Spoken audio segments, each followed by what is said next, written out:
Buenos días, ingeniero Valverde. Este es el video número 4, el cual me voy a referir al tema que es aproximación de distribución normal a binomial. Entonces, para comenzar a explicar esta distribución y cómo se hace la respectiva aproximación, debemos tomar algunos aspectos para poder proseguir con la parte práctica. En este caso son los requisitos, las características, la fórmula que se va a aplicar y el factor de corrección que va a ayudar a tener un resultado más exacto. Entonces, para poder tomar en cuenta los requisitos, tenemos que tener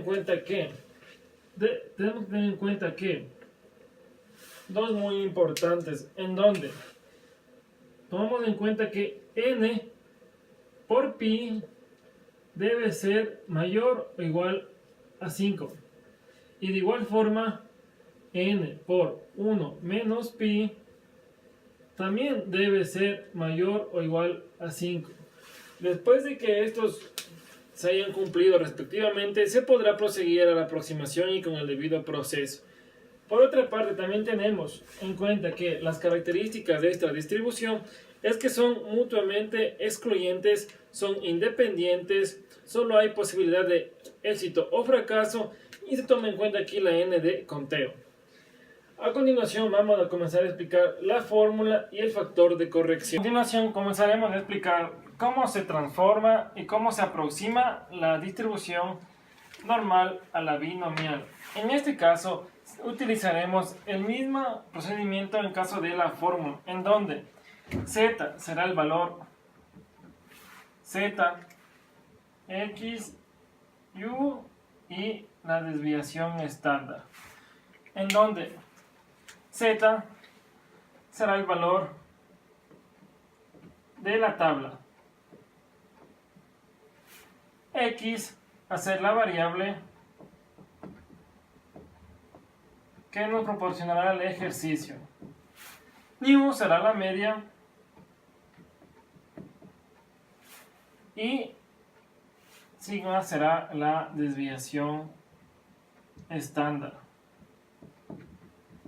Aquí tenemos que tomar también en cuenta que para poder encontrar estas dos variables, la media se puede encontrar mediante n, que va a ser la muestra,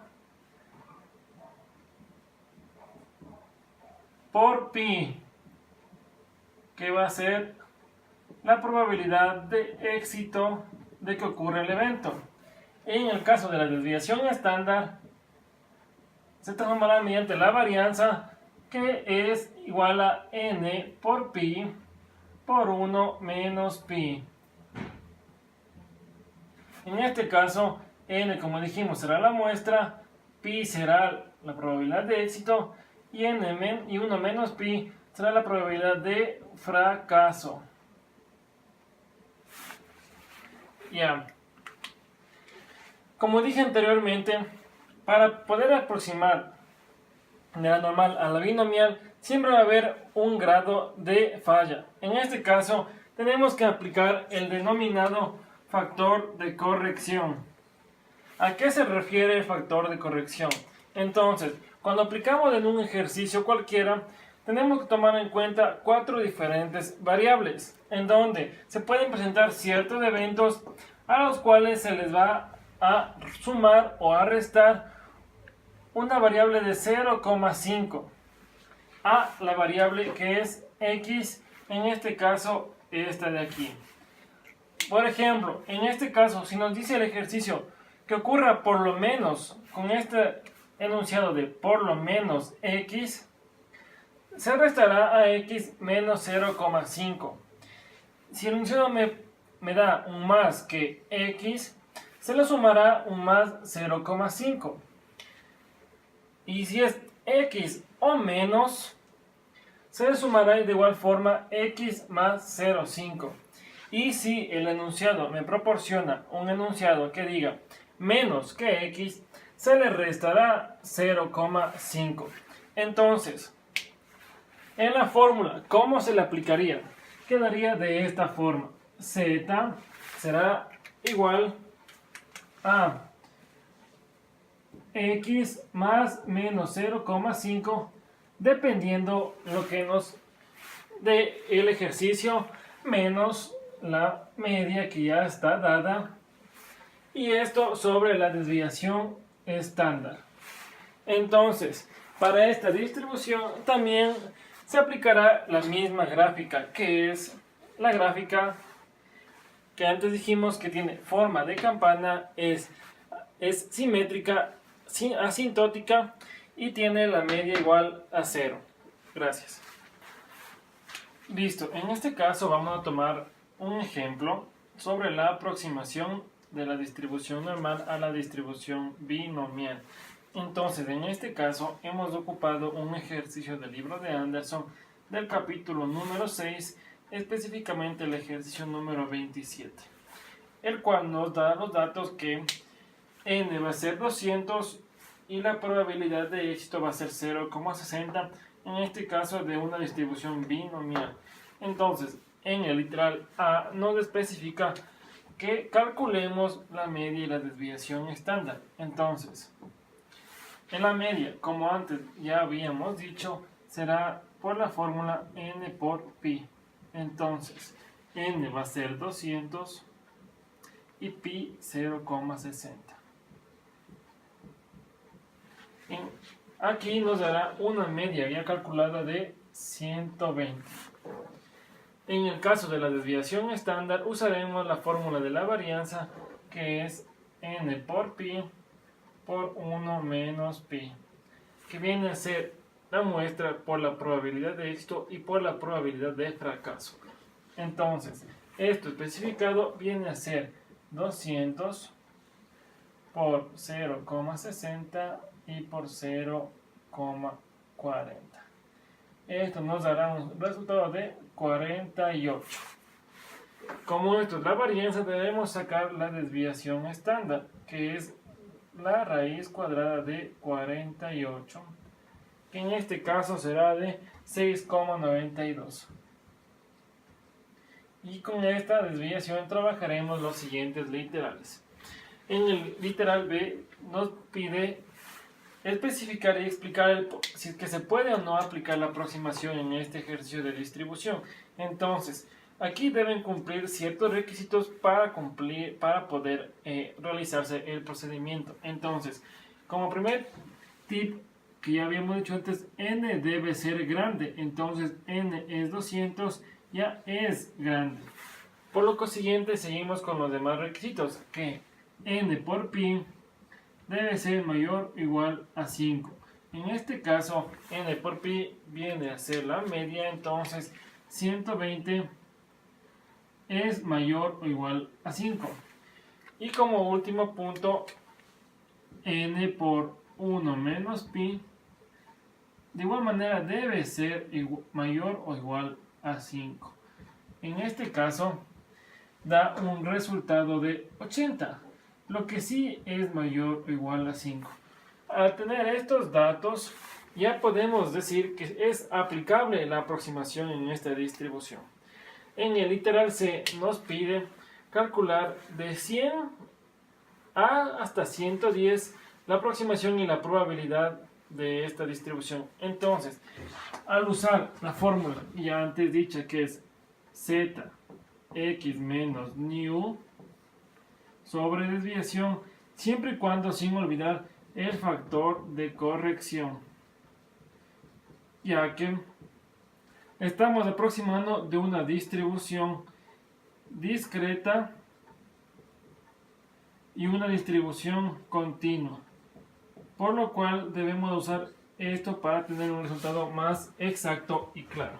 En este caso, como es un intervalo entre estos dos, debemos sumar las diferentes probabilidades que nos salgan tanto en este número como en este.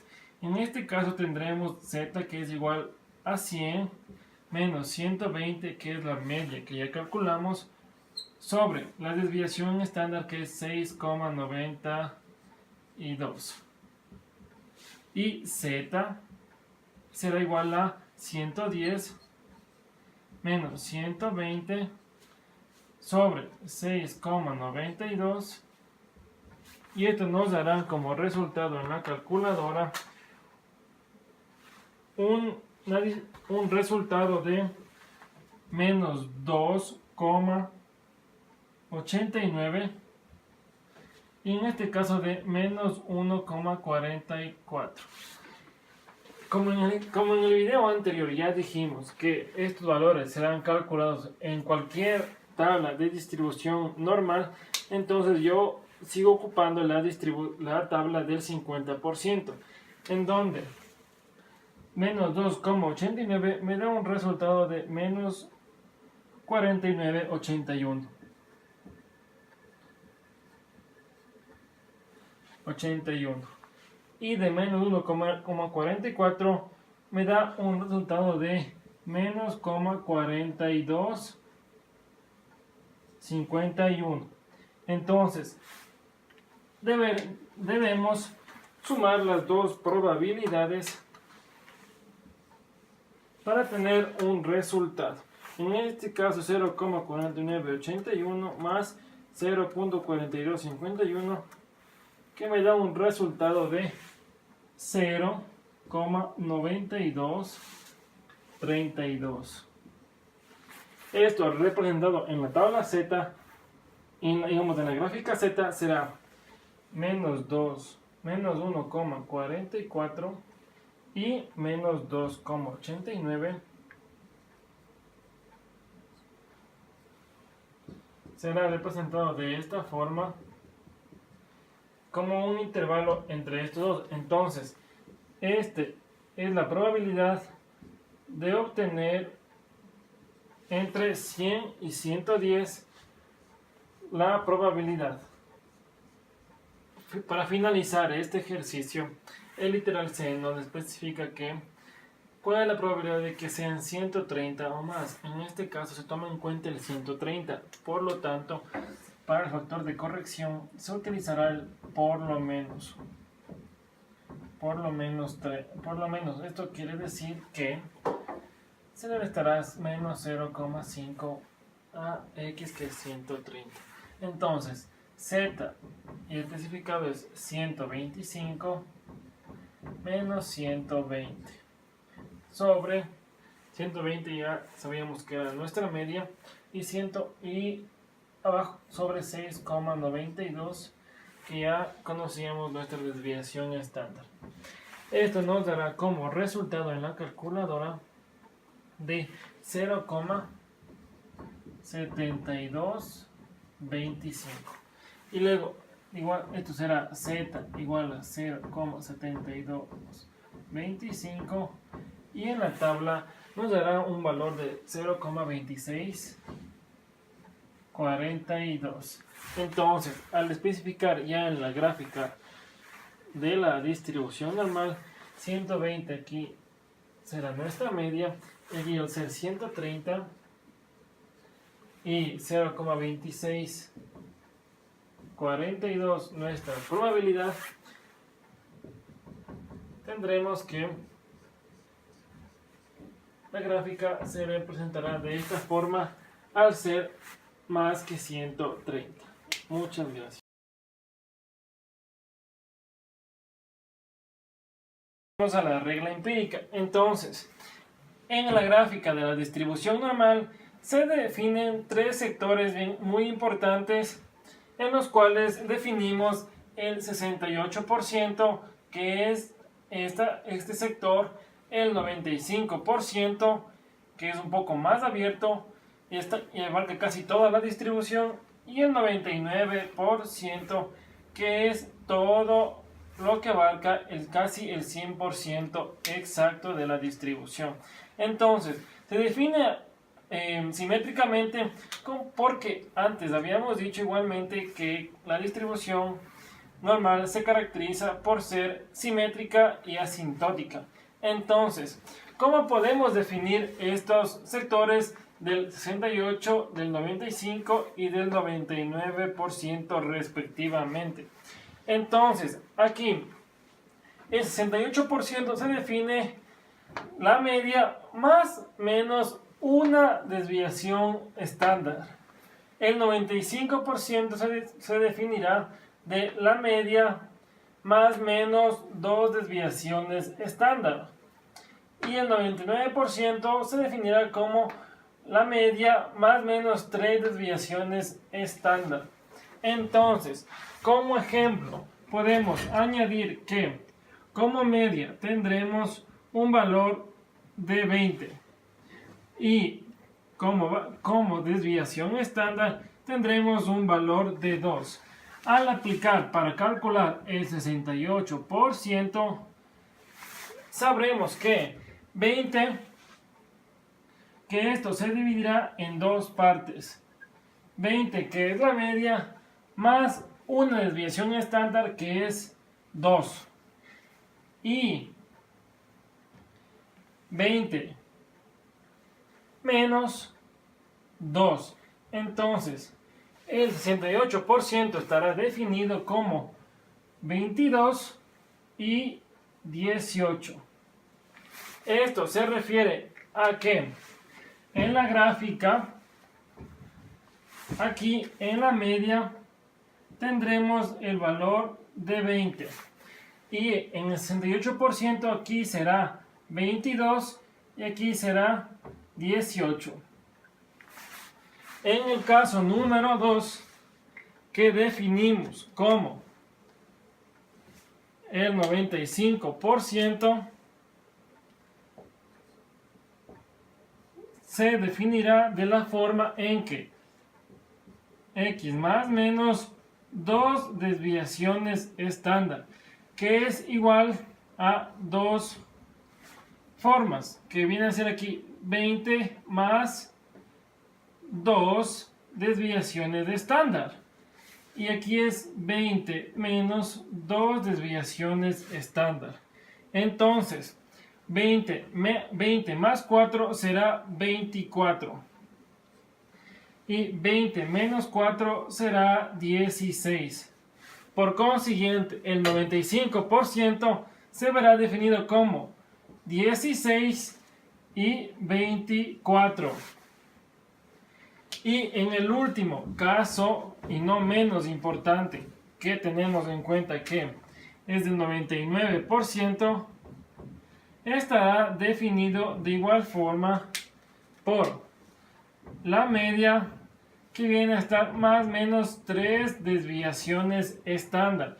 Aquí igual saldrán dos factores claves, que será 20 más 3 desviaciones estándar y 20 menos 3 desviaciones estándar, en donde aquí será 20 más 6, que será igual a 26, y 20 menos 6, que tendrá un valor de 14.